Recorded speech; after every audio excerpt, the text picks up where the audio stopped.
안녕하세요. 하루 필수 말씀 충전 하필 큐티 조정환입니다. 오늘 함께 나눌 하나님 말씀은 고린도 후서 12장 14절에서 21절 말씀입니다. 지금 나는 이렇게 세 번째로 여러분에게로 갈 준비가 되어 있습니다. 그러나 여러분에게 폐를 끼치는 일은 하지 않겠습니다. 내가 구하는 것은 여러분의 재물이 아니라 바로 여러분입니다. 자식이 부모를 위하여 재산을 모아두는 것이 아니라 부모가 자식을 위하여 재산을 모아두는 것이 마땅한 것입니다. 여러분을 위해서라면 나는 기쁜 마음으로 비용을 쓰겠고 내 몸까지도 희생하겠습니다. 내가 여러분을 더 많이 사랑하면 할수록 여러분은 나를 덜 사랑하겠습니까? 어쨌든 나는 여러분에게 짐이 된 일은 없습니다. 그런데 내가 간교한 속임수로 여러분을 사로잡았다고 말하는 사람들도 있습니다. 내가 여러분에게 보낸 사람들 가운데 누구를 통해서 여러분을 착취한 일이 있습니까? 내가 디도에게 여러분에게로 가라고 권하였고 또 그와 함께 형제 한 사람을 보냈는데 디도가 여러분을 착취한 일이 있습니까? 디도와 내가 같은 정신으로 행하고 같은 방식으로 살지 않았다는 말입니까? 아마도 여러분은 우리가 지금까지 여러분에게 자기 변명을 하고 있는 줄로 생각할 것입니다. 그러나 우리는 그리스도를 믿는 사람으로서 하나님 앞에서 말하는 것입니다. 사랑하는 교우 여러분, 이 모든 것은 여러분에게 덕이 되게 하려는 것입니다. 내가 두려워하는 것은 내가 가서 여러분을 만나볼 때에 여러분이 혹시 내 기대에 어긋나지 않을까 하는 것과 또 내가 여러분의 기대에 어긋나지 않을까 하는 것입니다. 또 여러분 가운데 싸움과 시기와 분노와 경쟁심과 비방과 수근거림과 교만과 무질서가 있지는 않을까 두렵습니다. 내가 여러분에게 다시 갈 때에 여러분 때문에 내 하나님께 내가 부끄러움을 당하지는 않을까 걱정이 됩니다. 또 내가 전에 죄를 지은 많은 사람들이 스스로 행한 부정함과 음란함과 방탕함을 회개하지 않는 것을 보고서 슬피 울게 되지는 않을까 걱정이 됩니다. 바울은 세 번째 고린도 교회를 방문하고자 합니다. 계속해서 살펴본 것처럼 이전의 두 번째 방문은 너무나 뼈아픈 방문이었고 고통스러운 방문이었어요. 세 번째 방문하는 이 방문은 열매를 얻길 바라고 있습니다. 하지만 바울은 다시금 방문의 목적을 재확인시킵니다. 이 방문은 짐을 지우거나 어려운 부탁을 하려는 것이 아닙니다. 분명히 연보 계획을 마무리해야 하는 일도 있지만 바울이 바라는 것은 고린도 교회 그 자체입니다. 교회가 건강하게 세워지는 것, 그것이 바울이 가장 간절히 바라고 있는 것입니다. 심지어 고린도 교회를 위하여서 자신의 모든 것을 쏟을 준비가 되어 있다라고 이렇게 말하죠.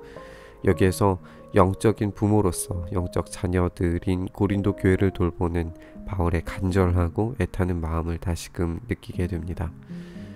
바울은 반복적으로 자신의 방문이 고린도 교회에 짐이 되지 않기를 원한다라고 말합니다.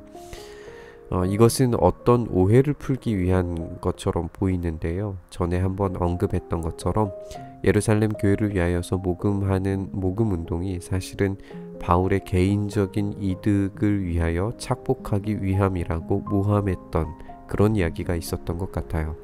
바울은 이 근거 없는 비방이 하나님 앞에서 절대 사실이 아니고 함께 했던 동역자들로부터 이미 경험했을 것이라고 단호하게 삶의 근거로 오해를 풀기 위해 노력합니다.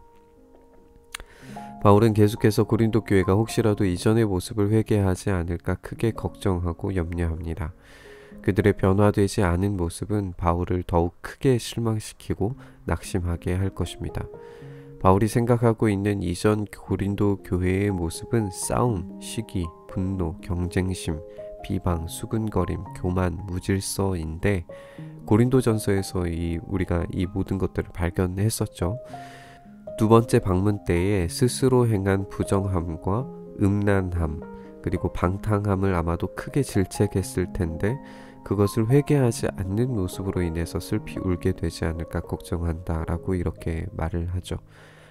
바울의 두려움과 염려는 자신을 적대하는 모습, 깎아내리고 무시하고 경멸하는 말들을 쏟아내는 것들이 아닙니다. 오직 주님의 몸된 교회가 올바로 서지 못하면 어쩌나 하는 대단히 교회적인 걱정과 염려입니다. 그만큼 바울은 고린도 교회를 신뢰했고 사랑했습니다.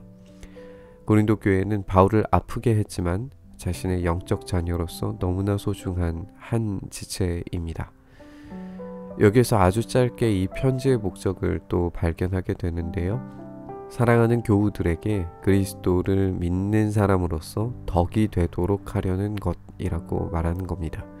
여기서 덕을 세우다 라고 하는 말이 원어 자체는 집을 세워 올리다 라고 하는 뜻을 가지고 있는데, 바울의 어쩔 수 없이 하는 자랑들과 바울의 염려와 고린도 교회를 향한 뼈아픈 질책들은 예수님의 몸된 교회를 세워 올리고 무너진 곳들을 보수하고 재정비해서 든든하고 아름다운 건축물, 또 건강하게 공유되는 공동체로서의 집을 회복하기 원한다는 말입니다.